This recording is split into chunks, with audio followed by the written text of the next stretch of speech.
Às suas ordens, porém, elas se derretem. Ele faz soprar o vento e as águas correm de novo. Ele revelou sua palavra a Jacó, suas leis e seus preceitos a Israel. Com nenhum outro povo ele agiu assim. A nenhum deles manifestou seus mandamentos. Com o Salmo 147, eu te convido a continuarmos a leitura do Diário de Santa Faustina. Fonte de milagres e prodígios, eu confio em vós. Bom, antes de darmos sequência, eu te convido a um Pai Nosso.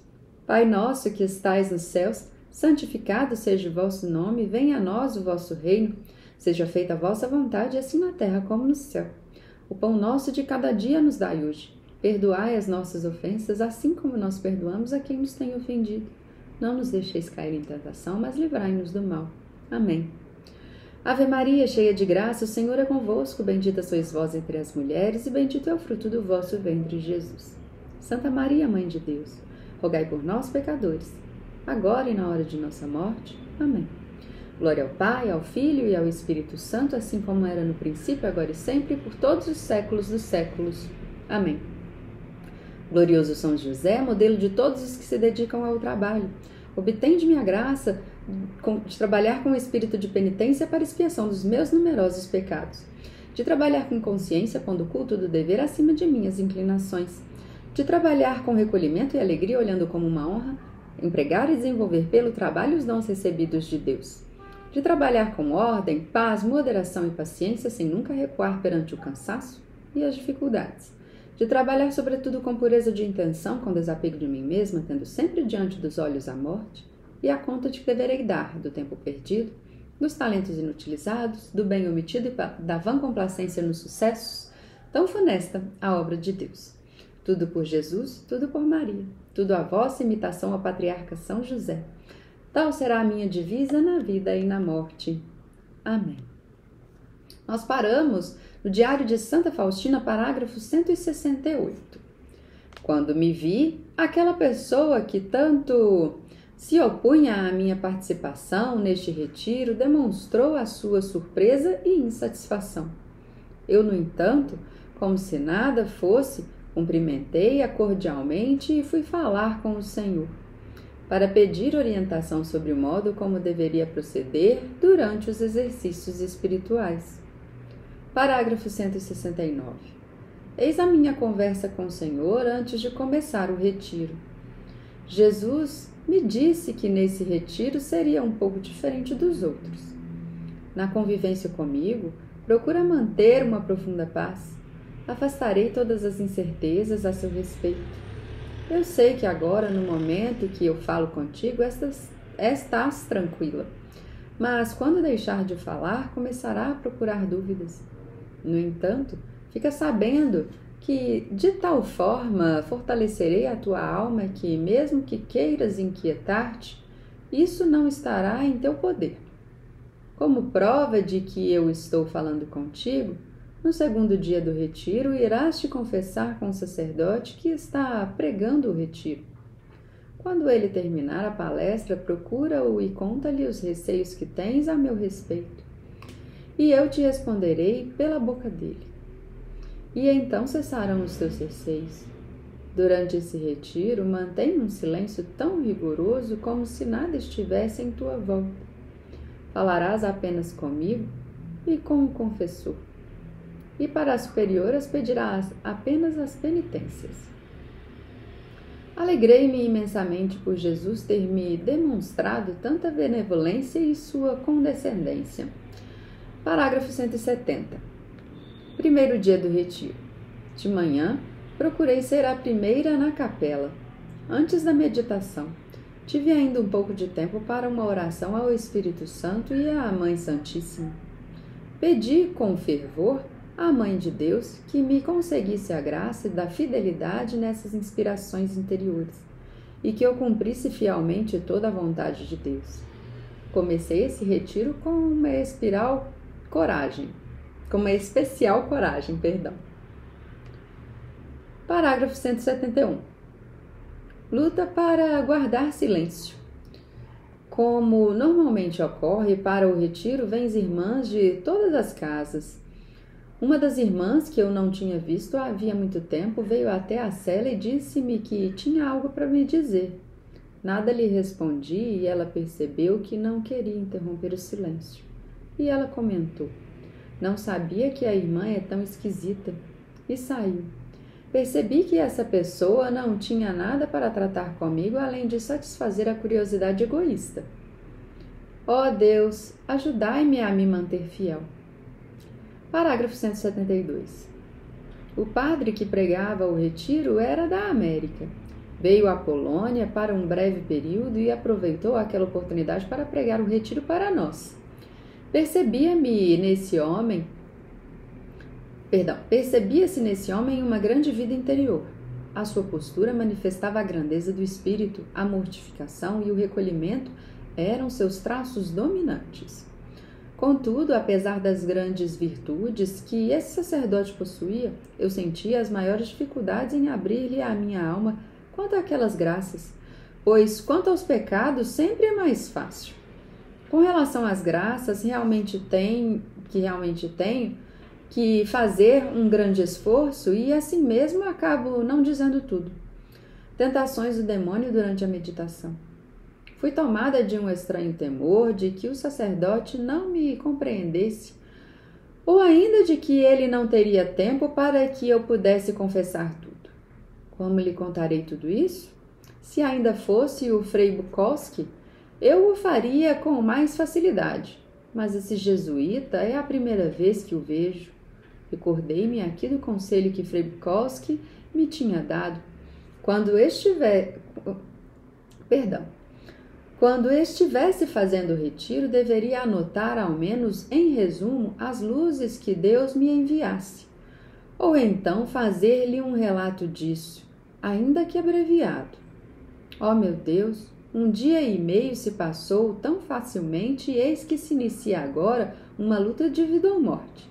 Dentro de meia hora começará a conferência e depois devo ir confessar-me.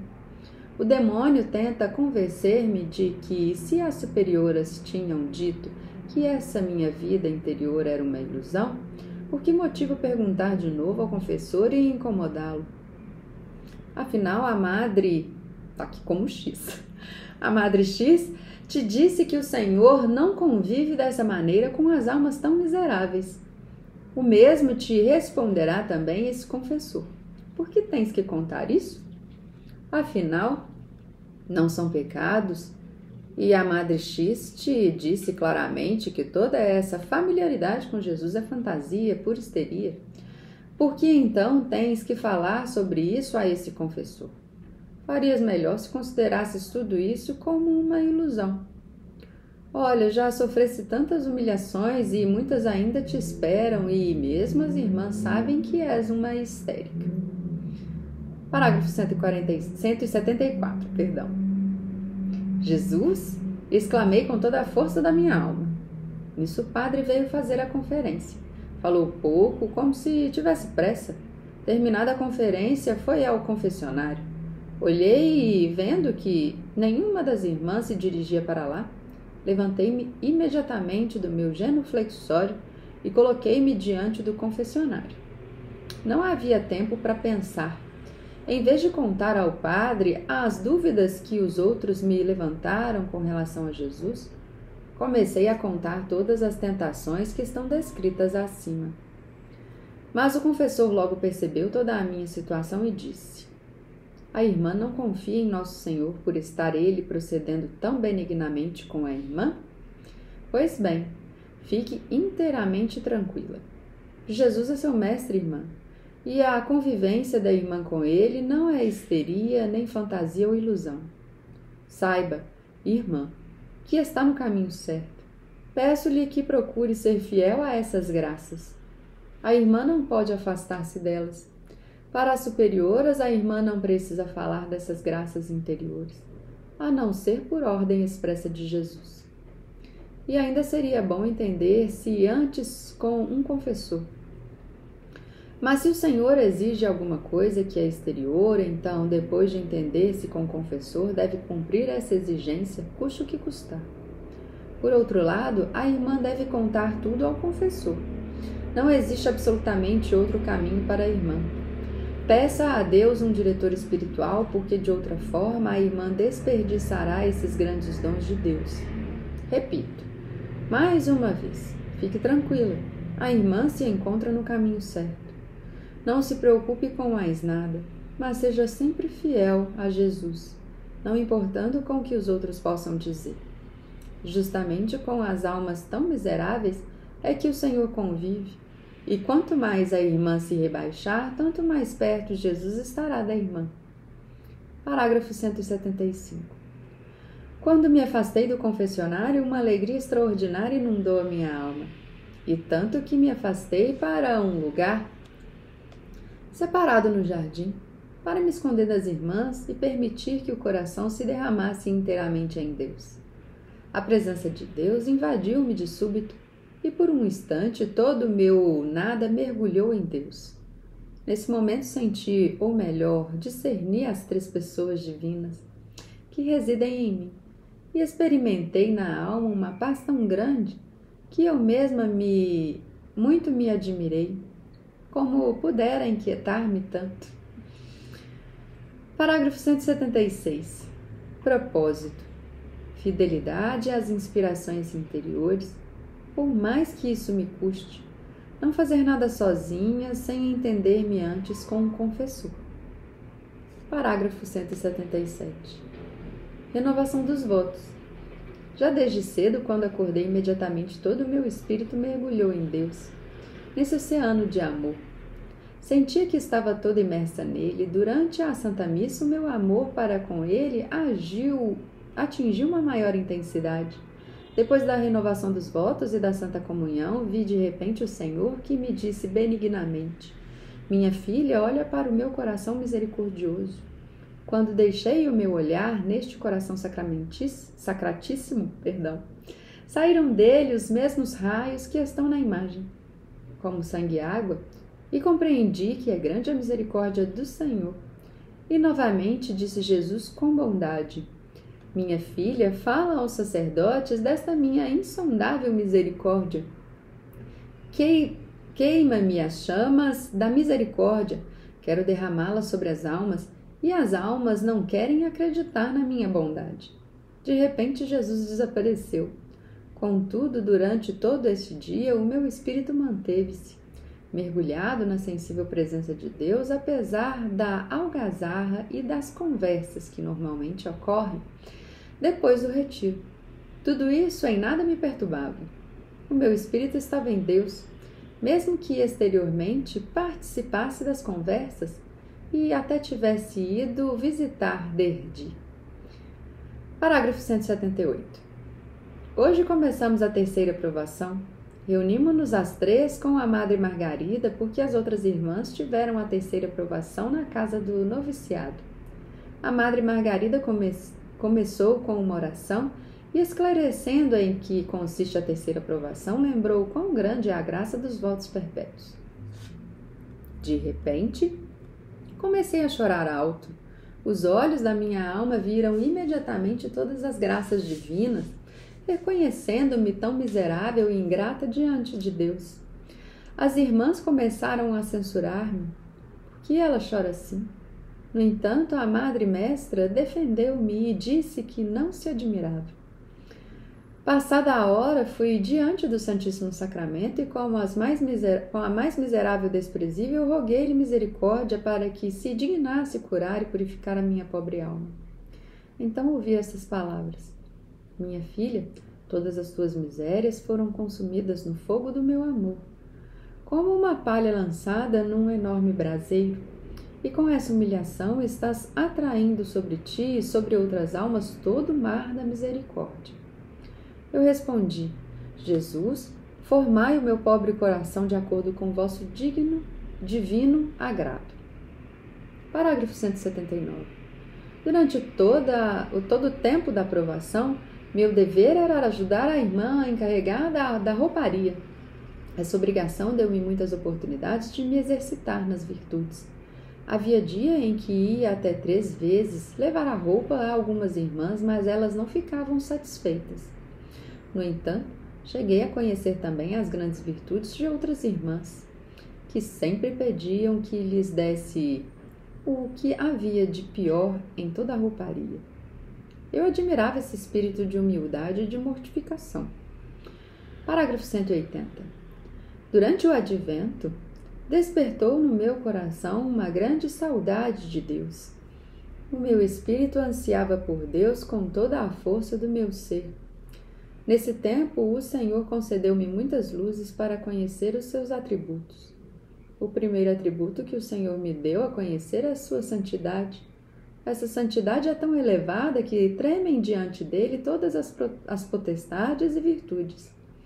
Os espíritos puros cobrem o seu rosto e mergulham em incessante adoração. E têm apenas uma palavra para expressar o maior honra, isto é santo. A santidade de Deus derrama-se sobre a sua igreja e sobre toda a alma que nela vive, embora nem sempre com a mesma intensidade. Existem almas inteiramente divinizadas, porém há também outras que tão somente vivem. O segundo atributo que o Senhor me deu a conhecer é sua justiça. E esta é tão imensa e penetrante que atinge o fundo do ser e tudo diante dele é manifesto em toda a nudez da verdade e nada lhe pode resistir. O terceiro atributo é o amor e a misericórdia. E compreendi que o amor e a misericórdia é o maior atributo. E é ele que une a criatura ao Criador.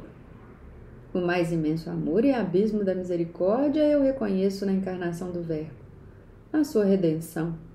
E foi aqui que conheci que este é o maior atributo de Deus. Parágrafo 181. Hoje estava limpando o quarto e uma das irmãs, apesar de me esforçar para limpá-lo com maior cuidado durante todo o tempo da limpeza, ela andava atrás de mim e dizia: aqui tem um pouco de pó, ali tem uma pequena mancha no chão. A cada indicação sua, eu limpava até 10 vezes a mesma coisa, só para satisfazê-la.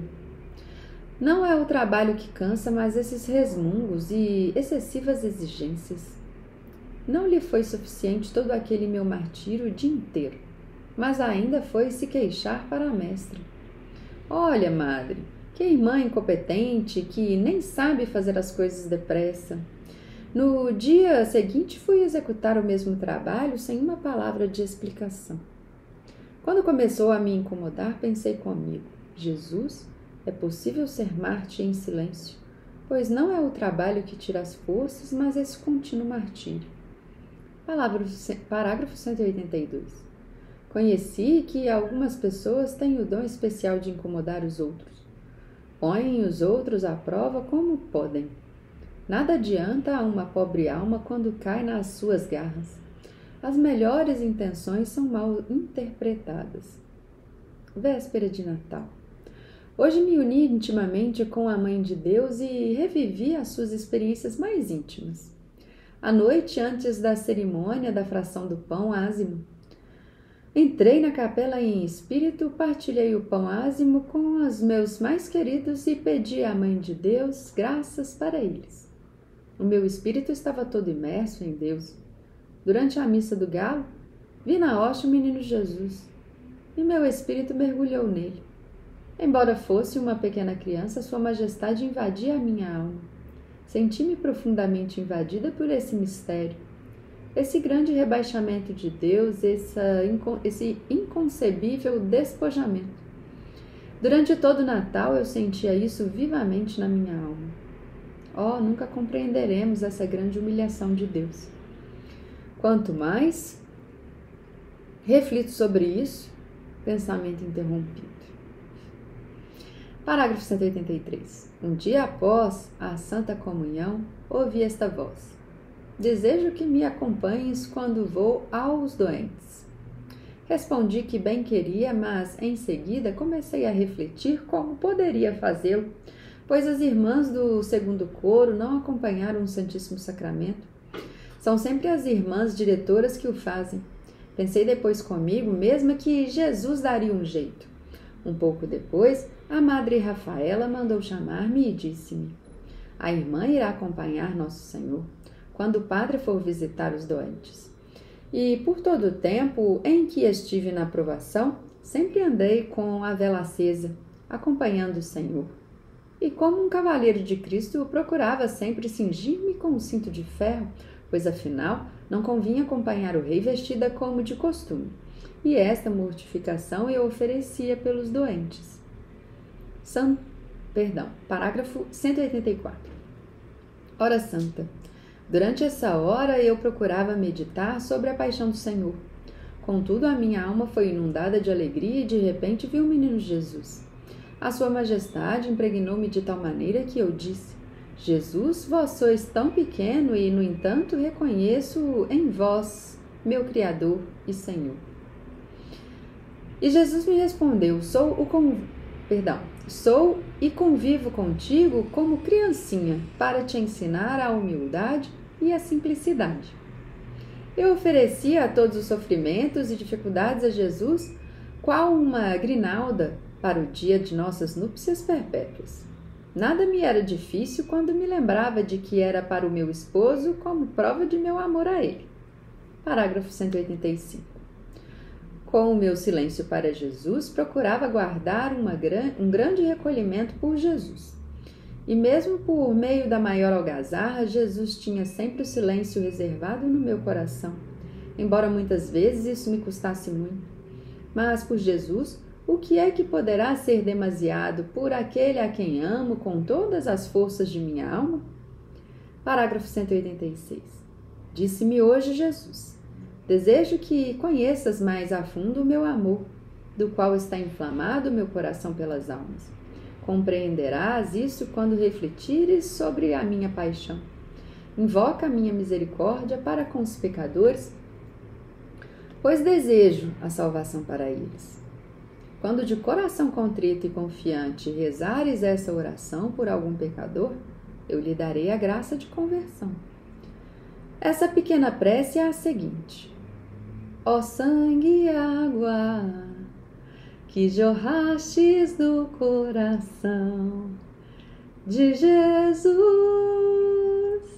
como fonte de misericórdia para nós, eu confio em vós, eu confio em vós, eu confio em vós.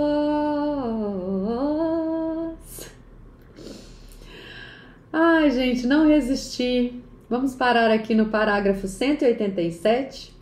O sangue e a água que jorrastes do coração de Jesus como fonte de misericórdia para nós, eu confio em vós.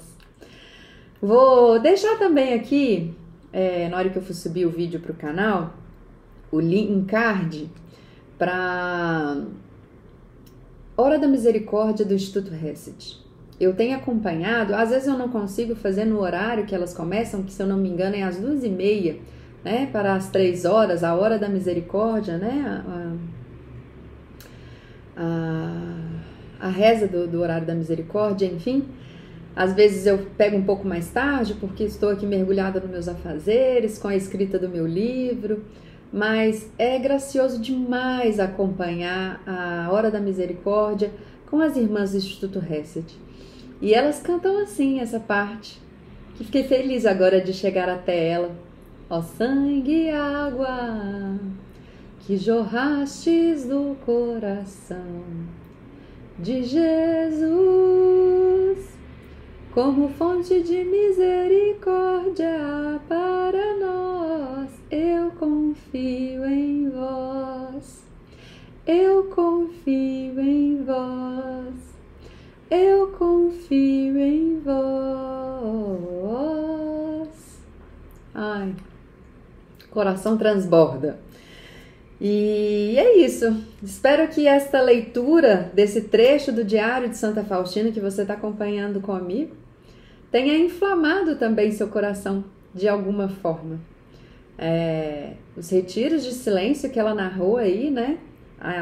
Desde a batalha para conseguir estar presente nesse retiro, ela pegar a confiança com o sacerdote que veio da América, né? E ela lá na Polônia, culturas diferentes, né? Ela deve ter passado por muitas dúvidas, mas ela seguiu aquilo que Jesus estava lhe dizendo, estava falando ao seu coração. Recebeu muitas dificuldades com relação às outras irmãs, não é mesmo? Quem de nós não passa por isso no dia a dia? Às vezes nem é a pessoa, mas é a voz, né, das influências demoníacas que estão ali nos sugerindo certas coisas, certas palavras, certos aperreios, como gostam de dizer o pessoal do Nordeste. Esses aperreios que às vezes só nos servem para nos tirar, para me tirar, para te tirar do caminho, de volta para a casa do Pai. Bom, eu tenho muitas outras conclusões pessoais que esse trecho especial do Diário de Santa Faustina tocou ao meu coração, mas tem coisas que não dá para dizer, né? Tem coisas que a gente só consegue absorver e compreender. Bom, ficamos por aqui então. Se você gostou, curta, compartilhe também, ajuda a outras pessoas a continuar perseverantes com os exemplos dos santos na nossa vida. Que esse mundo digital seja ainda mais povoado pelas mensagens de nosso Senhor. Glória ao Pai, ao Filho e ao Espírito Santo, assim como era no princípio, agora e sempre, e por todos os séculos dos séculos. Amém.